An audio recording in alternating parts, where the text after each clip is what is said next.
बड़ी खबर आ रही वसई विरार से, जहां पर भारतीय जनता पार्टी और शिवसेना शिंदे गुट यानी बीजेपी महायुति की सीटों का जो बंटवारा है उसका समीकरण सेट होने की खबर सामने आ रही है।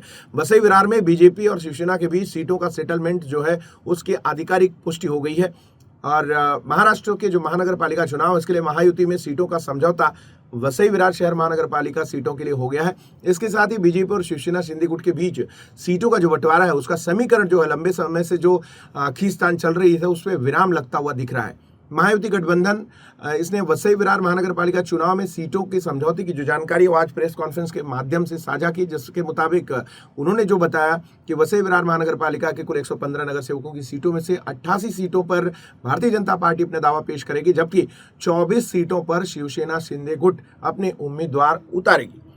हालांकि 3 सीटों पर अभी भी पेंच जो है फंसता हुआ नजर आ रहा है, लेकिन दोनों दलों के नेताओं ने इस संयुक्त प्रेस कॉन्फ्रेंस की और लास्ट में देखिए आप उन्होंने कहा है कि हमारा जो महायुति का समीकरण था वो सेट हो चुका है। हमारे महायुति के नेता आदरणीय फाटक साहब, हम तीनों विधायक, हमारे जिलाध्यक्ष सौब्रतताई पाटिल, माजी जिलाध्यक्ष महेंद्र पाटिल, शिवसेना के जिला प्रमुख तेंदुलकर साहब, हमारे नेता आदरणीय चौधरी साहब, सब एक मैराथन मीटिंग हो गई। उसमें तय हो गया शिवसेना और भारतीय जनता पार्टी की युति महायुति निश्चित हो गया, ऐसा तय हो गया। ऐसा कितना जगह पे बंटवारा होगा? 24 सीट शिवसेना लड़ेगी आज। अभी इस वक्त आगे 2-3 सीट पे जो बात है वो शाम तक आएगा तो आंकड़ा तय हो जाएगा शिवसेना कितना लड़ेगी और भाजपा। लेकिन युति तो हो गया, कल से फॉर्म भरना चालू हो गया।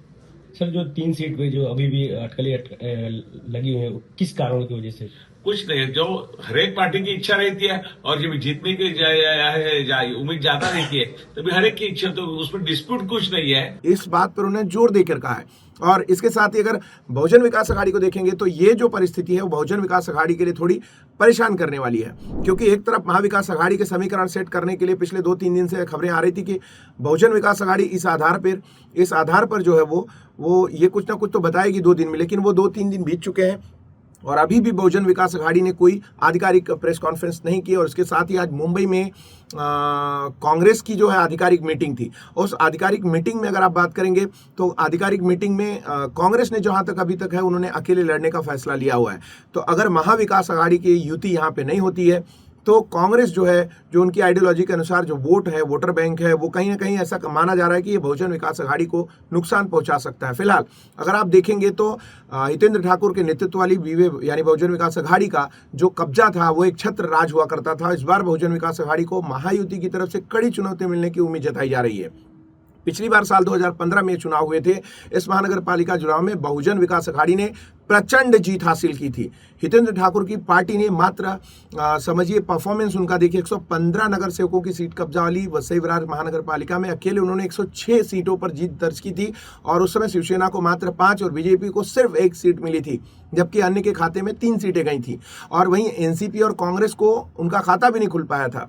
उसके बाद कोरोना काल आया और उस समय आरक्षण विवाद और गांव को जो 21 गांव हैं इन सबको महानगर पालिका के हद में लेने के शामिल करने के लिए विवाद शुरू हुए और इस विवाद में 2020 में चुनाव भी नहीं हो पाया और अब 10 साल बाद वसई विरार महानगर पालिका क्षेत्र में चुनाव होने जा रहे हैं। साल 2015 में पूरे देश में मोदी लहर चल रही थी, इसके बावजूद भी हितेंद्र ठाकुर की बहुजन विकास अघाड़ी जो स्थानीय पार्टी, उन्होंने वसई विरार महानगर पालिका में बम्पर जीत दर्ज की थी। लेकिन इस बार स्थितियां पूरी बदलती नजर आ रही हैं। एक तरफ केंद्र में मोदी के नेतृत्व वाली एनडीए सरकार है तो दूसरी तरफ महाराष्ट्र में देवेंद्र फडणवीस के नेतृत्व वाली प्रचंड बहुमत की महायुति सरकार है। महायुति ने पिछले साल 2024 में हुए विधानसभा चुनाव में लैंडस्लाइड हिस्ट्री दर्ज की थी, जिसे देखने के बाद हितेंद्र ठाकुर का गढ़ कहे जाने वाले वसई विरार में भी बहुजन विकास अघाड़ी का किला दरकने के कयास लगाए गए थे और वहां पे 3 सीटें विधानसभा की महायुति ने ले ली थी और भारतीय जनता पार्टी की 2 इंडिविजुअल सीटें आई थी। अब इस बार हितेंद्र ठाकुर और उनकी पार्टी बहुजन विकास अघाड़ी, इनके लिए सिर्फ महायुति की लहर से कड़ी चुनौती मिलने की उम्मीद नहीं है, बल्कि वसई विरार में बुनियादी सुविधाओं के अभाव की वजह से नाराज जनता का गुस्सा भी उनके लिए मुसीबत का सबब बन सकता है। दरअसल वसई विरार में कई जो इलाके हैं उनमें बुनियादी सुविधाओं को लेकर जनता के बीच बहुत तेजी से नाराजगी देखी जा रही थी। इन इलाकों में देखेंगे तो उन लोगों का कहना है कि पानी की जो सप्लाई है घरों से निकलने वाले गंदे पानी की निकासी, सीवर की जो बदबूदार पानी है उस सड़कों पे फिरना घूमना, इसके अलावा जाम है, नालियां जाम है, सड़कों पर गड्ढे हैं, चारों तरफ गंदगी का आलम है और ट्रैफिक जाम देखने को आमतौर पे मिलता है, फुटपाथ पर अतिक्रमण है। और इसके अलावा भी यहाँ के शहर के ज़्यादातर जो इलाके हैं जिनमें पार्क हैं, खाली मैदान है, स्कूल है और स्वास्थ्य सेवाओं की इसमें जो है घोर अभाव है, बहुत बड़ा गैप है, मतलब इम्यूनिटीज़ मिलने और नहीं मिलने में बहुत बड़ा गैप है। मुंबई और वसई विरार समेत पूरे महाराष्ट्र में महानगर पालिका चुनाव होने जा रहे हैं 15 जनवरी को। नगर सेवकों के चुनाव के लिए ये वोट डाले जाएंगे और 16 फरवरी को चुनाव के नतीजे घोषित किए जाएंगे। तो दोस्तों महाराष्ट्र में ये महानगर पालिका चुनाव से जुड़ी हमारी ये जो रिपोर्ट है, इसमें आपको ये रिपोर्ट में अगर आपको कुछ अपना ओपिनियन देना है, आपको कैसा लगता है, आपके अपने ओपिनियन के